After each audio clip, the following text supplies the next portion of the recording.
The day my father disowned me still burns in my memory like a fresh wound, even though 5 years have passed. I can picture every detail of his mahogany-lined office, smell the leather of his expensive chair, and hear the exact tone of his voice when he said those words that changed everything. "You're throwing away everything I built for you, Amber. Everything. I'm Amber Ross, and at 23, I made a choice that cost me my family, my inheritance, and my father's love. But it also gave me something far more precious, my freedom." That morning, I'd walked into Ross Industries headquarters, wearing the navy blue blazer my mother Lorelei had bought me for my college graduation. My portfolio was tucked under my arm, not the business proposals my father expected, but my artwork. My hands trembled as I rode the elevator to the top floor. "He's waiting for you," his secretary said with a tight smile. I pushed open the heavy door to find my father standing at his floor-to-ceiling windows, hands clasped behind his back. He turned, his expression already disappointed, as if he knew what I was about to say. "Dad, I need to tell you something," I started, my voice steadier than I felt. "If this is about the VP position, I've already announced it to the board. You start next month." He sat down, not even looking at my portfolio. "I'm not taking the position." The words hung in the air like smoke. "I'm pursuing my art career." He laughed, sharp and dismissive. "Art! You can paint on weekends, Amber. This is your future we're talking about." "No, Dad. Art is my future. I've been accepted into a prestigious gallery program and—" "Absolutely not." He slammed his hand on the desk. "I didn't spend hundreds of thousands on your business degree for you to throw it away on some hobby. It's not a hobby." I pulled out my paintings, spreading them across his desk. "Look at these. Really look at them. I have talent, Dad. I can make it." He swept them aside with one arm, sending them floating to the floor.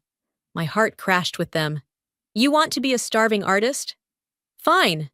But you'll do it without my support, without my money, without my name." "Dad, please." "No. You make this choice. You're on your own. Completely." My mother burst into the office then, her face pale. "Norman, stop this. She's your daughter." "Not anymore." He turned his back to me. "Get out." I bent down to gather my scattered artwork, tears blurring my vision. My mother tried to help, but Dad barked at her to stay back. "Mom, it's okay," I whispered, though nothing was okay. As I reached the door, my best friend Blaze was waiting in the hallway. He'd insisted on coming for moral support, and now I was grateful he had. "You're making a mistake," my father called after me. "You'll come crawling back when reality hits." I turned one last time. "No, Dad. The only mistake was thinking you'd ever support my dreams instead of yours." Blaze wrapped an arm around my shoulders as we walked to the elevator. "You did it," he said softly. You stood up to him. In the lobby, my phone buzzed with notifications. Dad had already frozen my accounts, removed me from the family trust, and canceled my credit cards. By the time I reached my apartment, the lease termination notice was already in my inbox. That night, I sat on Blaze's couch, surrounded by my paintings and what few possessions I'd managed to grab from my apartment before the locks were changed. "You can stay here as long as you need," Blaze said, handing me a cup of tea. "We'll figure this out." My phone lit up with a text from my sister Evangeline. "I'm so sorry, Amber. I'll try to talk to him." I turned off my phone and picked up my sketchbook. As I began to draw, something shifted inside me. Each stroke of my pencil felt like an act of defiance, a promise to myself. "You know what, Blaze? He thinks he's punishing me, but he's actually setting me free. I'm going to make it, and when I do, it'll be on my own terms." "That's my girl," Blaze grinned. "Want to know the best part? When you succeed, he'll have to eat every single one of those words." I smiled through my tears, sketching faster now. "He thinks I'll come crawling back? Well, I have a better idea. I'm going to soar so high he'll have to crane his neck just to see me." Little did my father know, his attempt to break me would become the foundation of something far greater than he could imagine. But that night, alone except for my art and my one true friend, I had no idea just how sweet revenge could be. 5 years can change everything. I stood in my gallery, surrounded by the fruits of my labor. Paintings that now commanded six-figure prices, and a reputation that had the art world buzzing. Miss Amber? Ria, my foundation's director, approached with a tablet.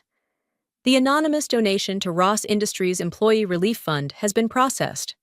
I smiled, examining my latest piece, a haunting portrait of a man turning his back on a young girl. Perfect. Make sure it goes through their usual channels. They shouldn't be able to trace it. Already done. Ria hesitated. Though I have to ask, why keep helping them? After what your father did. Because his employees don't deserve to suffer for his mistakes. I turned as the gallery door chimed. Ah, speaking of suffering. Blaze strode in, waving a magazine. You're not going to believe this. Your father's company just lost their biggest contract. Stocks in freefall. I took the magazine, scanning the headline. Ross Industries faces unprecedented crisis. CEO Norman Ross under investigation. Karma's a patient beast, I murmured. Amber! A familiar voice called from the entrance. My sister Evangeline rushed in, looking frazzled. Have you seen the news? Just reading it. I hugged her tight. How bad is it? Bad. She lowered her voice. Dad's losing everything. The board is meeting tomorrow to discuss removing him. Mom's beside herself.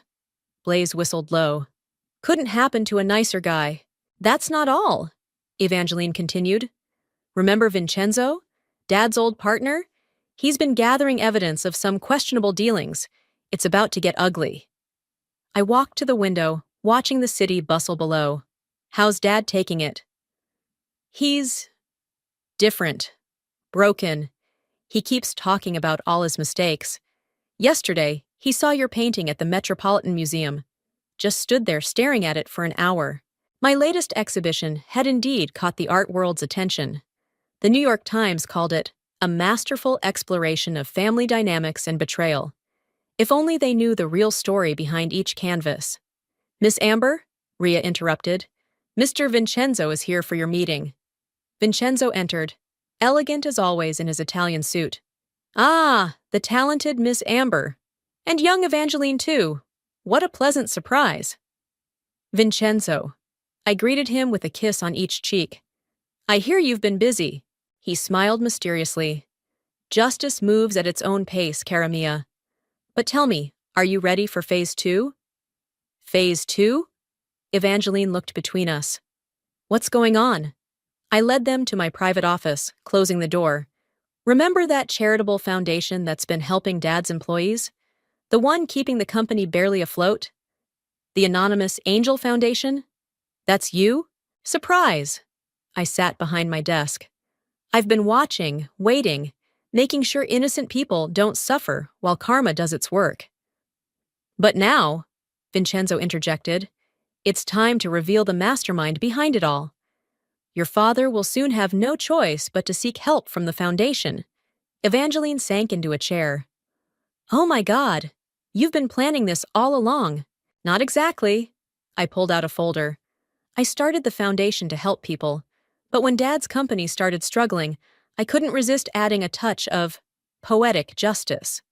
The board meeting tomorrow, Blaze added, is just for show. They've already decided to oust Norman. Vincenzo made sure of that. He'll have nothing left, Evangeline whispered. Just like he left you with nothing. Not quite. I opened the folder, revealing a contract. I'm going to offer him a job. At my foundation. Entry level, of course. Blaze burst out laughing. Oh, that's perfect. Norman Ross, working for his disowned daughter's charity. But first, Vincenzo said, we need him to ask for help, publicly, at tomorrow's emergency shareholders meeting. I nodded. Where the anonymous Angel Foundation's mysterious founder will finally make an appearance. You're going to destroy him, Evangeline said softly. No. I touched her hand. I'm going to teach him the lesson he tried to teach me. Sometimes you have to lose everything to find out who you really are. The rest of the afternoon passed in a blur of preparations. As the sun set over the city, I stood before my latest painting, the one that would be unveiled tomorrow. It showed a phoenix rising from ashes, but look closely, and you'd see the ashes formed the shape of a broken crown. "Ready for tomorrow?" Blaze asked, joining me. "5 years ready." I touched the canvas gently. "You know what's funny? All those years ago, he said I'd come crawling back." "And instead?"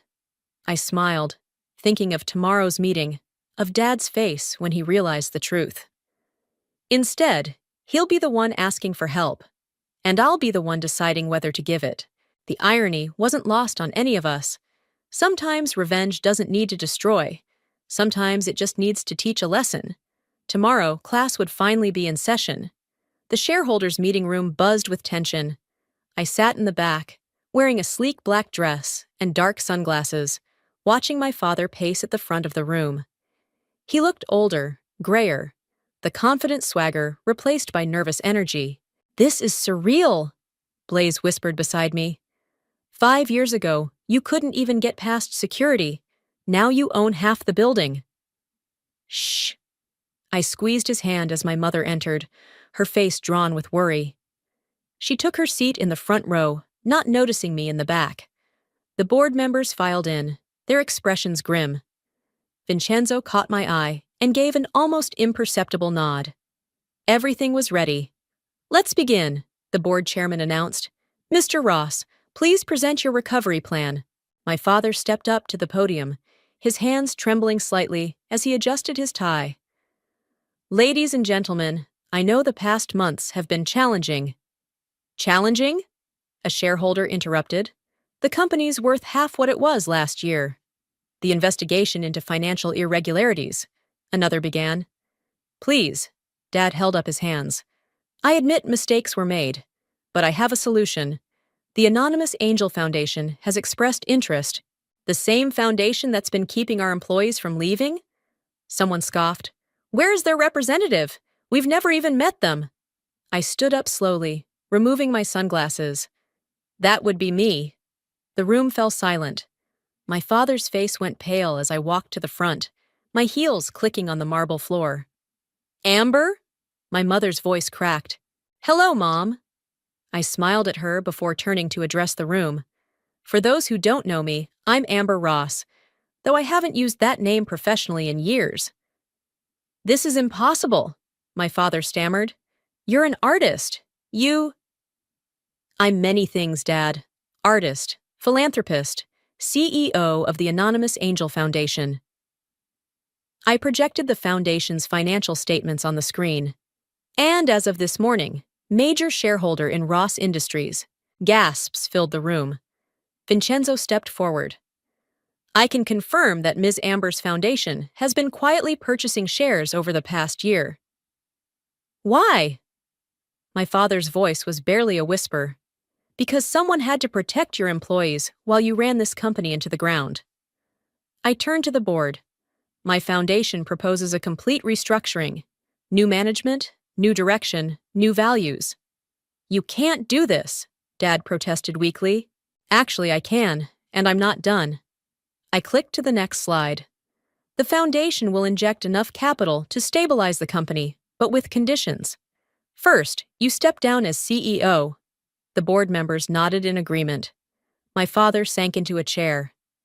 "Second, the company establishes a proper employee welfare program. And third," I paused, meeting his eyes, "you accept a position within the foundation, entry level.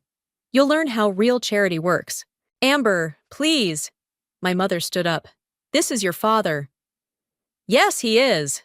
The same father who threw me out with nothing but my artwork and my dignity." I softened my voice. "But unlike him, I'm offering a chance at redemption. Take it or leave it, Dad." The room erupted in discussion. Board members huddled together. Shareholders whispered frantically. Through it all, my father stared at me like he was seeing a ghost. "You did all this?" he finally asked. "The foundation, the donations, everything?" "I did. Turns out art wasn't just a hobby after all." I placed the contract in front of him. "Your choice, Dad, but choose quickly, The press is waiting outside. Evangeline burst into the room, breathless. Sorry I'm late. Did I miss? She stopped, taking in the scene. Oh, perfect timing, I said. Want to watch Dad make the biggest decision of his life? My father picked up the contract with shaking hands. I don't understand. Why help at all? Why not just let it all collapse? Because you taught me something important when you disowned me. I leaned closer. You taught me that true power isn't in destroying people, it's in choosing not to, even when you can. He looked at the contract, then at me, then at my mother. Slowly, he picked up the pen. The mighty Norman Ross, Blaze muttered behind me, brought low by his artist daughter. But as I watched my father sign away his company and his pride, I felt no triumph. Instead, I felt something unexpected. Hope. Hope that maybe, just maybe, this would be the beginning of healing. Welcome to the foundation, Dad, I said as he handed back the signed contract. Your orientation starts Monday. Don't be late. As the room cleared out, my mother caught my arm. You're a better person than he ever was, she whispered. No, Mom. I watched my father leave, shoulders slumped. I'm just better at learning from mistakes, even other people's. The real test would begin on Monday. But for now, watching my father walk away, I finally felt the weight of the past 5 years lifting from my shoulders. Monday morning arrived with a mix of anticipation and dread. I stood in my foundation's lobby, watching the clock tick toward 9. At precisely 8:57, my father walked through the doors, wearing a suit that probably cost more than his new monthly salary. Good morning, Rhea greeted him at the reception desk. Please take a visitor badge and have a seat. HR will be with you shortly. He looked lost, clutching his leather briefcase like a shield. When he spotted me, his face flushed. Amber, surely I don't need to go through all this formality. Everyone does, Dad. Even me, when I started this place. I gestured to the waiting area. HR will handle your orientation. I have meetings all morning. Before he could respond, Blaze appeared with a stack of paperwork. Ready for your first day, Norman? We've got quite the agenda. I left them there, retreating to my office, where Evangeline waited with coffee. How's he doing? Like a fish learning to walk. I sipped my coffee. Did you see what he's wearing? $5,000 suit to a charity foundation. She shook her head. Mom says he spent 2 hours getting ready this morning. She had to hide his Rolex. My phone buzzed with a text from Blaze. Your dad just asked where his private office is. I showed him to the cubicle, his face so priceless. Ms. Amber? Rhea poked her head in. Your father's requesting to speak with you. He seems agitated. Already? I checked my watch. It's been 20 minutes. I found him standing by his assigned cubicle, staring at the small space like it might bite him. Other employees pretended not to watch, but I could see them stealing glances. Problem, Dad? This must be a mistake. He gestured at the cubicle. I was CEO of a major corporation. I can't work here. You can and you will. I kept my voice low but firm. That was our agreement. Or would you prefer I call the board and tell them you're backing out? His jaw clenched. This is punishment, isn't it? No, Dad. This is perspective. Something you desperately need. I picked up the employee handbook from his desk. Your first assignment is helping process grant applications for struggling artists. The irony wasn't lost on him. You're enjoying this, less than you'd think. I softened my tone. Look around, Dad. See those people? They work here because they want to make a difference, not for corner offices or fancy titles. A young intern approached with a stack of files. Mr. Norman, these need to be reviewed by lunch. He took the files automatically, then looked at me in panic. I don't know how to... Ask for help, I said simply.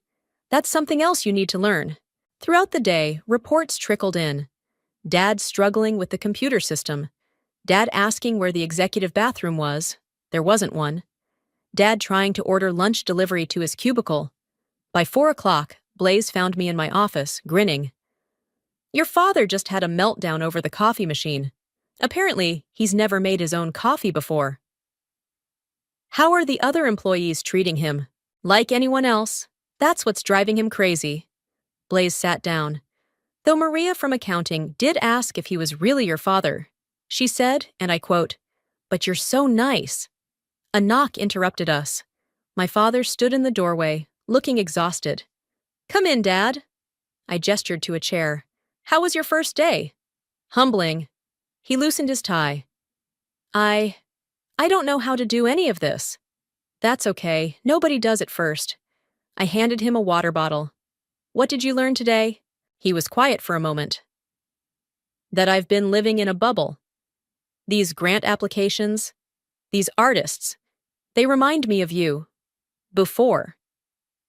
Before you threw me out?" He flinched. "Yes. I saw an application today from a girl whose parents cut her off for choosing art school. I had to take a break after reading it." "Good." I leaned forward. "That's exactly why you're here.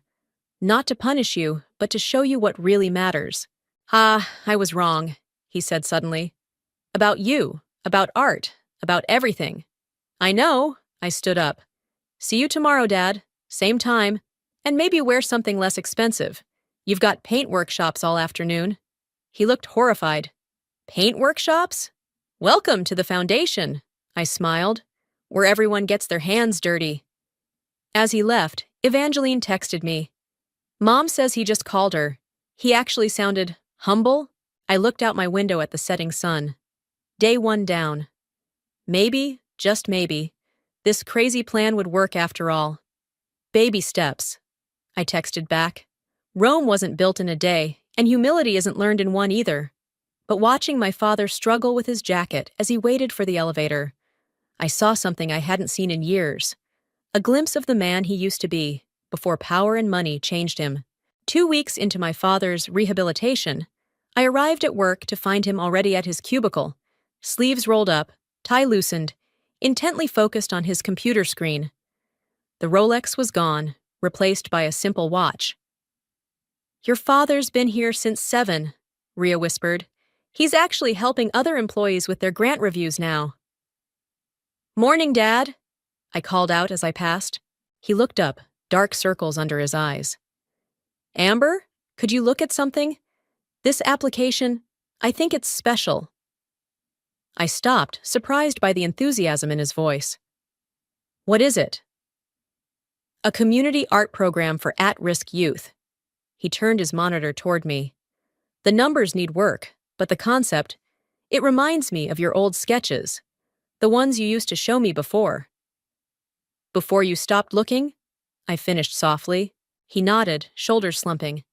"I was thinking, maybe we could help them restructure the budget, make it work." Before I could respond, Blaze burst in. "Amber, we have a situation. The press found out about your father working here. They're downstairs." "How?" I demanded. "Someone leaked it. They're calling it The Fall of Norman Ross, from CEO to charity worker." My father stood up, panic on his face. "I should leave. I'm bringing scandal to your foundation." "No?" I held up my hand. "You're not running. Neither am I." I turned to Blaze. "Get Vincenzo here, now, and call my mother and Evangeline." Within an hour, my office was full. Mom paced nervously, while Evangeline scrolled through social media updates. Vincenzo arrived, looking unruffled as always. "The vultures are circling," he announced. "They want the story. The disowned daughter, the fallen father, the revenge plot. What's our play?" "The truth," I said simply. "Amber, no!" my father protested. "They'll destroy you. They'll say you orchestrated everything, that you bought shares just to humiliate me." "Let them." I stood up. "Mom, what do you think?" She stopped pacing. "I think it's time everyone knew what really happened. All of it." "Agreed." I pressed the intercom. "Rhea, tell security to let the press into the conference room. All of them." 20 minutes later, I stood before a room full of reporters, cameras flashing. My father sat in the front row, looking smaller than I'd ever seen him. "Yes, the rumors are true," I began. "Norman Ross, former CEO of Ross Industries, now works at my foundation. But this isn't a story of revenge, it's a story of redemption. The room erupted with questions. I held up my hand. 5 years ago, my father disowned me for choosing art over business. He left me with nothing but my talent and determination. Today, that same father works in a cubicle, helping other artists achieve their dreams. Is this revenge? A reporter called out. No. I looked directly at my father. This is education. In the past 2 weeks, I've watched him learn humility, compassion, and the value of creative expression. He's processed more grant applications for struggling artists than anyone else in the foundation. Mr. Ross, another reporter stood. How does it feel working for your daughter? My father slowly got to his feet. His voice shook slightly. It feels right. I was wrong 5 years ago. My daughter isn't just an artist. She's a visionary. She built this foundation while I was too blind to see her potential. Working here isn't punishment. It's a privilege I haven't earned yet. Silence fell over the room. I felt tears prick my eyes. The foundation will continue its work, I announced, including our support of Ross Industries employees during this transition. Any other questions? The press conference ended with a flurry of photographs. Father and daughter, standing together for the first time in 5 years. As the reporters filed out, my father turned to me. I didn't deserve that kindness in there. No, you didn't, I agreed. But that's what growth looks like, Dad. Learning to be kind even when others don't deserve it. Evangeline hugged us both. The internet's going crazy. People love it. The daughter teaching her father about art and humanity. It's better than revenge. Speaking of art, my father said hesitantly, that youth program application. Could we look at it again? I smiled. Of course. But first, you have paint workshop duty in 10 minutes. He straightened his tie, no longer looking like the imposing CEO he once was. Instead, he looked like something far better, a man learning to see the world through new eyes. You know, he said, heading for the workshop, I'm starting to understand why you love this so much. Creating something, helping others create, it feels different than just making money. Welcome to my world, Dad, I called after him. Try not to get too much paint on that tie. For the first time in years, I heard him laugh. A real laugh, not the cold corporate chuckle I'd grown up hearing. Maybe this really was better than revenge.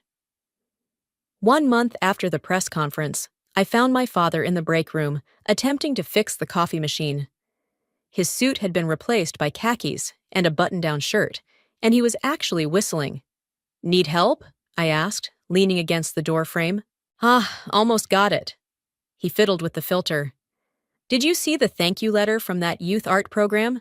Their first class starts next week. I did. I hear you're volunteering to teach a business basics workshop for them. He smiled sheepishly. Well, I should use my experience for something good, right? The moment was interrupted by Rhea rushing in. Ms. Amber, we have a problem. The board members from your father's old company are here. They're demanding to speak with both of you. My father's face darkened. What do they want? We found them in the lobby, 3 men in expensive suits, led by Robert, my father's former right-hand man. Their smug expressions set off warning bells. Amber, Norman, Robert nodded coldly. We need to talk privately. I led them to the conference room, where Blaze was already waiting. As everyone sat down, Robert tossed a folder onto the table. We've been doing some digging, he began. About how exactly you acquired those shares in Ross Industries. The timing seems suspicious. Everything was legal, I said firmly. Legal, yes. But ethical? Robert smirked. Using inside information from your sister? Coordinating with Vincenzo? The press would love to hear how you orchestrated your father's downfall. My father stood up so quickly, his chair toppled backward. You're threatening my daughter? Just pointing out facts. Robert leaned back. However, we're willing to be reasonable. Return control of the company, and this all goes away. You mean surrender to blackmail? I kept my voice steady. Call it what you want. Robert shrugged. You have until tomorrow to decide. They stood to leave, but my father blocked the door. "Sit down, Robert." "Norman, don't be." "I said sit down." His voice carried the authority of his CEO days, but with something new: righteousness. Robert sat. "You want to talk about ethics?" My father's laugh was bitter. "You, who helped me cook the books for years? Who suggested cutting employee benefits to boost profits? That's different." "No, it's not." He turned to me. "Amber, call Vincenzo. Tell him to bring the files." "What files?" Robert's face paled. "The ones I've been organizing for the past month." My father smiled grimly. "Did you think I was just pushing paper here? I've been documenting everything, every illegal decision, every crooked deal, every bribe. And guess who signed off on most of them?" Blaze pulled out his phone, already dialing. "Should I call the SEC now or wait for Vincenzo?" Robert stood up again, sweat visible on his forehead. "You're bluffing." "Try me." My father stepped closer. "I've learned a lot in the past month. About honesty, about integrity, about facing consequences. Want to learn those lessons too?" The other board members shifted uncomfortably. One whispered something to Robert, who slowly sat back down. "Here's what's going to happen," I said calmly. "You're going to resign. All of you. The press release will cite personal reasons. You'll support the foundation's continued oversight of the company, and you'll never, ever threaten my family again." "And if we refuse?" My father pulled out his phone. "Then I press send, and these files go to every major news outlet and federal agency in the country. Your choice." The silence stretched for a long minute, before Robert nodded stiffly. "You've changed, Norman." "Yes." My father glanced at me. "Thanks to my daughter, I have." After they left, looking thoroughly defeated, I turned to my father. "You've been gathering evidence this whole time?" "Since day one." He straightened the fallen chair. "I knew they'd try something eventually. Besides, it was therapeutic, facing my own mistakes, documenting them. Like confession." Blaze clapped him on the shoulder. "Norman Ross, corporate whistleblower. Now that's character development." "Dad," I started, but he cut me off with a hug, our first in 5 years. "Thank you," he whispered. "Not just for the job, but for showing me how to be better. How to make things right." Evangeline burst in, waving her phone. "Did you guys see? Robert and the others just announced their resignations. What happened?" "Your father happened," I smiled. "Turns out he's pretty good at fixing things. And not just coffee machines." "Speaking of which," he said, checking his watch, "I have a youth program meeting in 10 minutes. Those kids need to learn about ethical business practices from someone who learned the hard way." As he hurried off, Evangeline turned to me. "You know, I think I like this version of Dad better." "Me too," I said softly. "Me too." The revenge I'd planned had transformed into something I never expected. Genuine redemption. And somehow, that felt better than any victory I could have imagined. 6 months after my father started working at the foundation, we held a gala to celebrate the opening of our new youth art center. The building that once housed his CEO office had been transformed into a vibrant space, filled with easels, pottery wheels, and the dreams of young artists. "Can you believe this used to be the executive floor?" Blaze whispered, as we watched teenagers proudly showing off their artwork to potential donors. "Ms. Amber!" A young girl rushed up, paint splattered on her apron. "Your dad helped me figure out how to price my paintings. I just sold my first one." "That's wonderful, Sarah." I looked around. "Where is he anyway?" "In his old office," my mother said, appearing beside me in an elegant black dress. "He's been standing there for 10 minutes, just staring." I found him exactly where she said, looking out the floor-to-ceiling windows that now overlooked an art studio instead of a corporate boardroom. "Penny for your thoughts?" I asked. He turned, and I was surprised to see tears in his eyes. "I was just thinking about the day I threw you out, right here in this room." "Dad, we don't need to." "Yes, we do." He gestured around the transformed space. I stood here, so sure I knew everything about success and worth. And now look. These kids, they're creating beauty I never would have understood 6 months ago. A knock interrupted us. Evangeline poked her head in. Dad, Sarah wants you to meet her parents. She says you're her business mentor? He smiled, wiping his eyes. She's got real talent, just needed help believing in herself. He paused. Like someone else I know. The gala buzzed with energy. Local press covered the event, interviewing young artists and their families. I watched my father move through the crowd, not as a CEO, but as a teacher, mentor, and champion of young creators. Your father's quite popular with the students, Vincenzo observed, joining me at the refreshment table. Who would have thought? Ms. Amber? Rhea approached urgently. The mayor's here. He wants to discuss expanding the program citywide. As I turned to greet the mayor, I overheard Sarah talking to her parents. Mr. Norman taught us that art isn't just about creating, she explained excitedly. It's about believing in yourself and helping others believe too. My father stood nearby, beaming with a pride I'd never seen during his corporate days. Quite a change, the mayor commented, following my gaze. I remember when Norman was more interested in profit margins than paintbrushes. People can surprise you, I replied. Sometimes they just need a chance to be better. Later, as the event wound down, my father gathered the foundation staff for an impromptu speech. 6 months ago, I thought working here was a punishment, he began. I was wrong. It was a gift. You all taught me what real success looks like. It's not about money or power. It's about making a difference in someone's life. Blaze nudged me. Are you crying? Shut up, I whispered, wiping my eyes. And Amber, my father continued, voice cracking. My daughter, you could have destroyed me. Instead, you showed me how to rebuild, not just the company, but myself. The room erupted in applause. My mother hugged him, mascara running. Evangeline snapped photos, probably already planning the social media posts. As the last guests left, my father and I stood in the gallery, surrounded by student artwork. I have something for you, he said, pulling out a small package. Inside was a familiar sketchbook, my old one, from before he disowned me. I kept it, he admitted. All these years. I'd look at it sometimes, wondering if I'd made the biggest mistake of my life. I did, of course. Dad? Let me finish. He opened the sketchbook to the last page, where a new drawing sat, clearly done by his inexperienced hand. It showed 2 figures, one teaching the other to paint.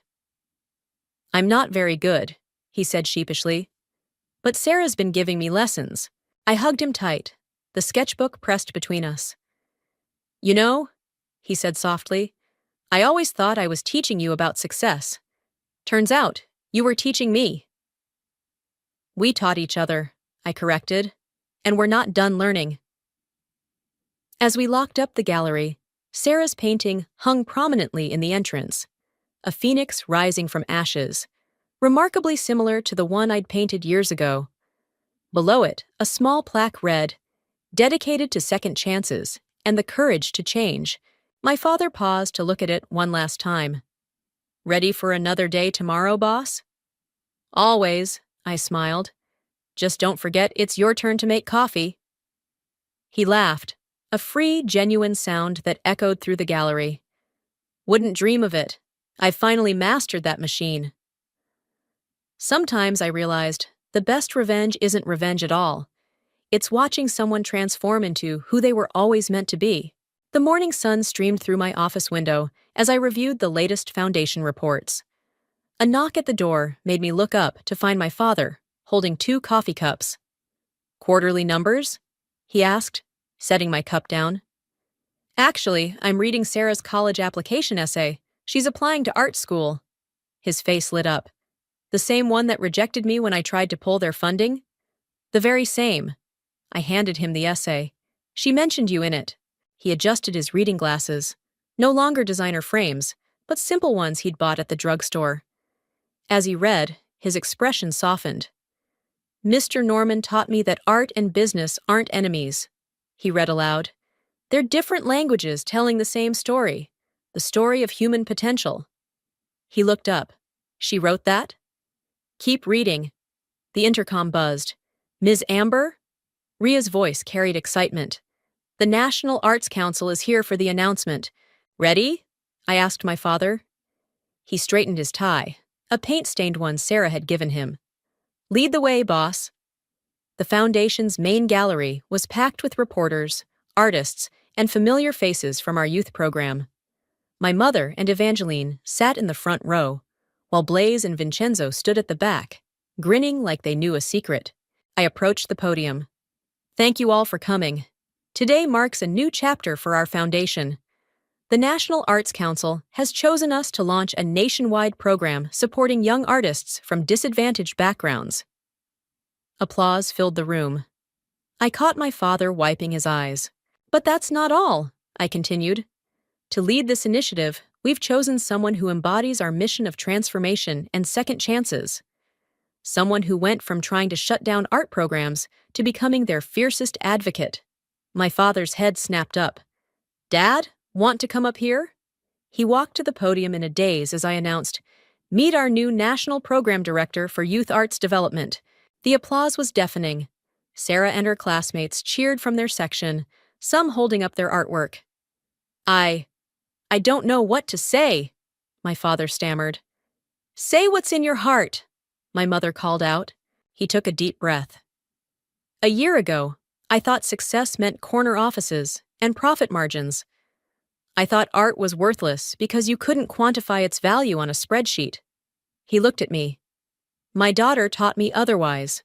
Not through revenge, though I deserved it, but through grace. Cameras flashed as he continued. Today, I see success differently. It's in Sarah's first sold painting. It's in the confidence on these students' faces. It's in the moment someone realizes they have value beyond their bank account. Getting soft in your old age, Blaze teased from the back. Proudly so. My father smiled. Because here's what I finally learned.